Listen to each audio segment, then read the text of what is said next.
नमस्कार मंडळी, स्वागत आहे तुमचे तीर्था किचन अँड व्लॉग या नवीन यूट्यूब चॅनलवरती। आज आपण आपल्या किचनमध्ये पाहणार आहोत एक आगळी वेगळी चमचमीत आणि पौष्टिक भाजी, घोटलेली काशीफळाची भाजी। ही भाजी बनवायला खूप सोपी आहे आणि चवीला अप्रतिम लागते। ही झणझणीत काशीफळाची भाजी मस्त गरमागरम भात, वरण, त्यावर साजूक तूप, पोळी आणि तोंडी लावायला ही भाजी अप्रतिम अशी लागते। एका पोळीच्या ऐवजी तुम्ही 2 पोळ्या खाल अशी ही भाजी होते। चला तर हिला लागणारे साहित्य पाहूया। यासाठी अर्धा किलो आपण काशीफळ घेतलेले आहे, हिरव्यागार पाटीचे आहे। याच्या आपल्याला फोडी करून घ्यायच्या आहेत। एक कांदा घेतलेला आहे। इथे मुठभर आपण आंबट चुका घेतलेल्या आहेत। तर आंबट चुकाच्या दांड्या घ्यायच्या नाहीत, फक्त पानेच घ्यायची। तशा पद्धतीने आपण 5 ते 6 पाने घेतलेली आहेत। अर्धा वाटी खोबऱ्याचा खीस, गूळ, अर्धी वाटी शेंगदाणे, 1 चमचा जिरे, थोडेसे आले, 1 गाठा लसूण सोलून घेतलेला आहे। चवीनुसार हिरव्या मिरच्या घ्यायच्या आहेत, कोथिंबीर। आता आपल्याला जिरे, आले, लसूण, मिरची आणि कोथिंबीरीची पेस्ट करून घ्यायची आहे। पहिल्यांदा आपल्याला शेंगदाणे जे आहेत ते भाजून घ्यायचे आहेत। तर आपले शेंगदाणे चांगले भाजून झालेले आहेत। याला प्लेटमध्ये काढून घेऊ आणि थंड करण्यासाठी बाजूला ठेवू। त्यानंतर अर्धी वाटी जो खोबऱ्याचा कीस घेतला होता तो आपल्याला हलका भाजून घ्यायचा आहे। आपला खोबऱ्याचा कीस इथे भाजून झालेला आहे। आता याला गॅस बंद करून थंड करायला बाजूला ठेवून द्यायचं। मिक्सरच्या भांड्यामध्ये भाजलेले शेंगदाणे टाकून घेतले। आता याचे थोडेसे जाडसर कूट आपल्याला करून घ्यायचे आहेत। तर शेंगदाण्याचे कूट आपले करून झालेले आहेत। तर जास्त बारीकही नाही आणि जास्त जाडही नाही असे आपण कूट करून घेतले। हे वाटीमध्ये काढून घ्यायचे आणि यातलेच 2 चमचे शेंगदाण्याचे कूट आपल्याला मिक्सरच्या भांड्यामध्ये टाकून घ्यायचे आहेत। आणि उरलेले शेंगदाण्याचे कूट हे आपण भाजी जेव्हा होते तेव्हा टाकणार आहोत। तर 2 चमचे इथे शेंगदाण्याचे कूट टाकून घेतले। त्यानंतर भाजून घेतलेला खोबऱ्याचा खीस आपल्याला मिक्सरच्या भांड्यामध्ये टाकून घ्यायचा आहे। आता याची एकदम बारीक पूड आपल्याला करून घ्यायची आहे। तर इथे आपले मिक्सरमधून शेंगदाण्याचे कूट आणि खोबऱ्याचा खीस चांगले बारीक वाटून झालेले आहेत। तर या पद्धतीने बारीक करून घ्यायचा आहे। नंतर लगेच मिक्सरच्या भांड्यामध्ये सोललेला लसूण, 7 ते 8 हिरव्या मिरच्या, आल्याचे तुकडे करून घेतले, 1 चमचा जिरे, कोथिंबीर। आता याची आपल्याला पेस्ट करून घ्यायची आहे। इथे आपली चांगली मौसूद अशी पेस्ट तयार झालेली आहे। आणि जे आपण मगाशी साहित्य दाखवले होते ते बारीक चिरून आणि मिक्सरमध्ये बारीक पूड करून झालेली आहे। आंबट चुक्याची पाने या पद्धतीने बारीक चिरून घ्यायची आहे। सोबत मगाशी कढीपत्ता दाखवला नव्हता, तर कढीपत्त्याचाही वापर आपल्याला इथे करायचा आहे। मगाशी दाखवलेलं काशीफळ याप्रमाणे आपल्याला फोडी करून घ्यायच्या आहेत। तर याची हिरवी पाट आपल्याला काढायची नाही, भाजीत तशीच ठेवायची आहे। आता 5 पड्या तेल टाकून घेतले। तेल गरम झाल्यानंतर मोहरी टाकून घेतली। मोहरी छान तडतडली त्यानंतर आपल्याला लगेच थोडासा हिंग टाकून घ्यायचा आहे।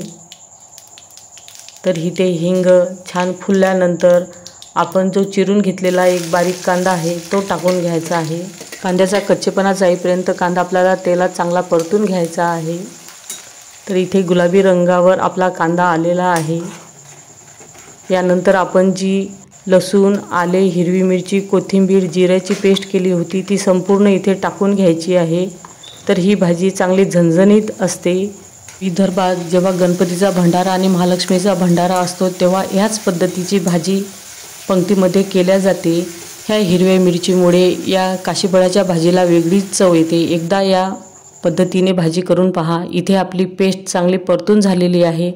त्यानंतर लगेच आपल्याला जे शेंगदाणे आणि खोबऱ्याचं जे वाटण केलं होतं ते कूट आपल्याला इथे टाकून घ्यायचं आहे आणि तेल सुटेपर्यंत याला चांगलं परतून घ्यायचं आहे। इथे आपल्या मसाल्याला चांगलं तेल सुटलेलं आहे। लगेच कढीपत्ता आपल्याला इथे टाकून घ्यायचा आहे।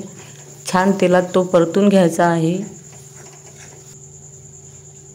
त्यानंतर जो आंबट चुका आपण पाणी चिरून घेतली होती बारीक ते इथे टाकून घ्यायचे आहे। आणि या मसाल्यामध्ये चांगले एकजीव होईपर्यंत आपल्याला हे आंबट चुक्याची पाने परतून घ्यायची आहेत। तुम्हाला दिसत असेल की आंबट चुक्याची पाने या मसाल्यामध्ये चांगली एकजीव झालेली आहेत। मसाल्यानेही साईडने तेल सोडायला सुरुवात केलेली आहे।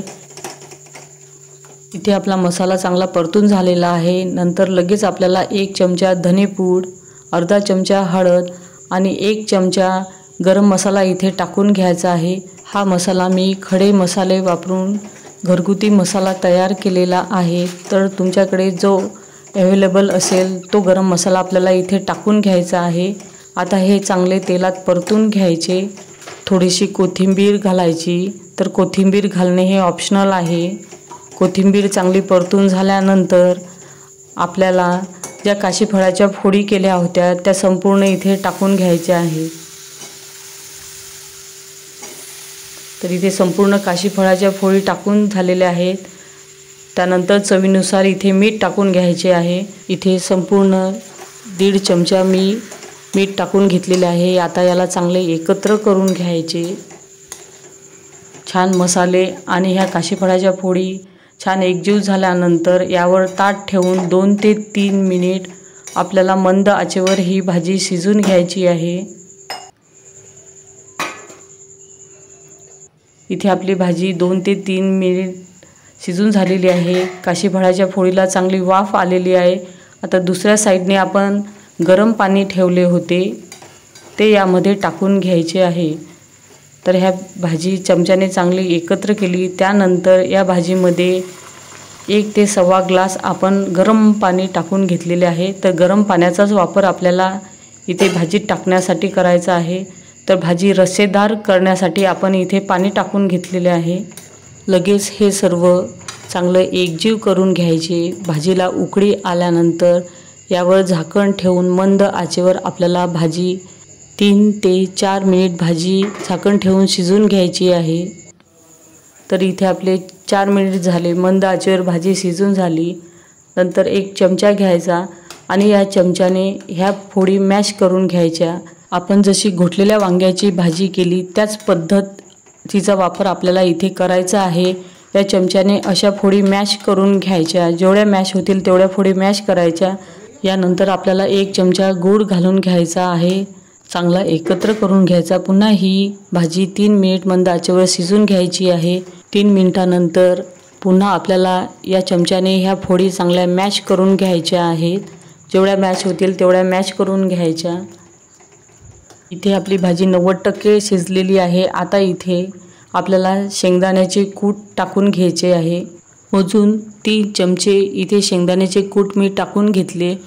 आता शेवटीच आपल्याला शेंगदाण्याचे कूट टाकून घ्यायचे आहे। चांगले भाजीमध्ये एकत्र करून घ्यायचे आणि पुन्हा 1 ते 2 मिनिट मंद आचेवर आपल्याला ही भाजी शिजून घ्यायची आहे।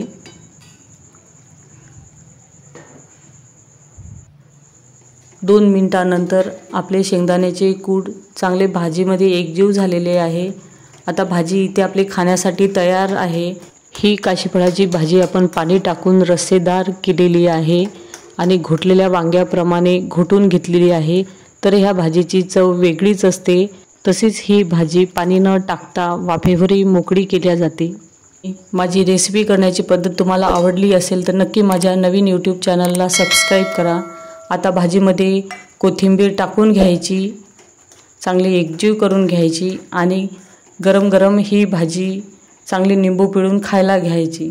माझ्या सासरी या फळभाजीला गंगाफळ आणि काशीफळ म्हणतात, तसेच माहेरी कोहळं असं म्हणतात। तर विदर्भात प्रत्येक भागात या फळभाजीला वेगवेगळी नावे आहेत।